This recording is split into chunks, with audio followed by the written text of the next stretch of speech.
लगभग 379 unarmed man, women and childrens को मार दिया था और काफ़ी सारे लोगों को घायल कर दिया था। लगभग 1200 के करीब लोगों को घायल कर दिया था। और लोग वहाँ पे पानी के लिए तड़प रहे थे, और लेकिन जो सोल्जर्स थे उन्होंने उनको पानी नहीं दिया और बस मार्च करते हुए चले गए। और लोग अपनी जान बचाने के लिए वेल्स के अंदर कूद रहे थे और दीवारों को कूद के जाने की कोशिश कर रहे थे, लेकिन किसी ने उनकी मदद नहीं की और वो मर गए।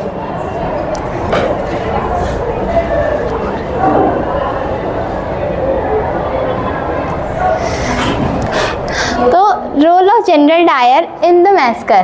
तो इस मैस्कर मतलब जो जनरल डायर थे उन्हें culprit of the massacre Jallianwala Bagh क्यों कहा जाता है, उन्होंने ऐसा क्या करा था।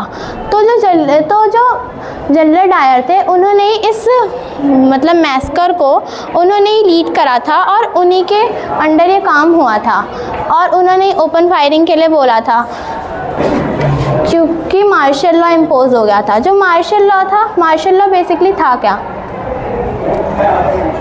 मार्शल लॉ एक ऐसा लॉ होता है जिसके अंदर मिलिट्री गवर्नमेंट का लॉ इम्पोज कर दिया जाता है, और जो नॉर्मल लॉ होते हैं, ऑर्डिनरी लॉ, उस वक्त वो सस्पेंड कर दिया जाता है जब मार्शल लॉ को इम्पोज करा जाता है। तो उसके बाद में, इस मैस्कर के बाद में जो कंट्री थी वो एकदम शॉकिंग से फेज़ में चली गई थी कि ऐसा कैसे हो गया। उसके बाद में जो जैसे ही न्यूज़ स्प्रेड हुई पूरी कंट्री में, लोग गलियों पे आ गए और उन्होंने स्ट्राइक्स करने लग गए, वो लोग हड़ताल पे बैठ गए।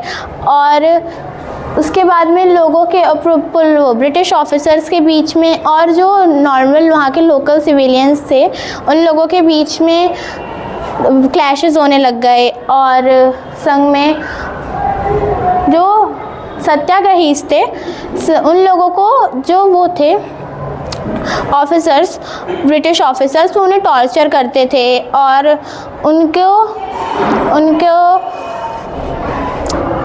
उनको टॉर्चर करते थे, उनकी नोज़ को उनको ज़मीन पे क्रॉल करने के लिए कहते थे और अपनी नोज़ को रब करने के लिए कहते थे ज़मीन पे, और वो लोगों को मारते थे और विलेजेस को उड़ा देते थे, मतलब बॉम्ब कर देते थे। और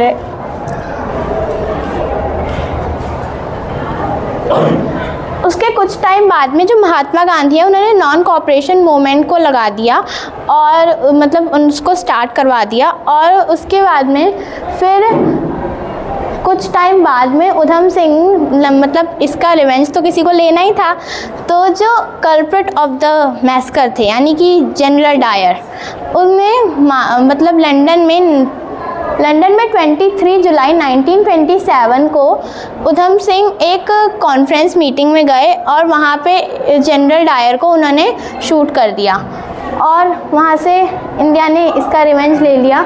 लेकिन अभी भी काफ़ी सारे लोग लेकिन उनकी लाइफ तो वापस नहीं आ पाई, लेकिन तब भी।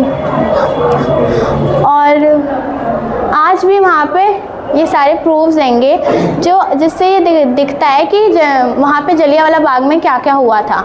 ये तो एक बहुत ही ज़्यादा छोटे से प्रूफ्स हैं, लेकिन एक्चुअल में बहुत ही ज़्यादा हो गया था। एंड ये देखिए बुलेट प्रूफ आज तक हैंगे वहाँ पे। Thank you so much.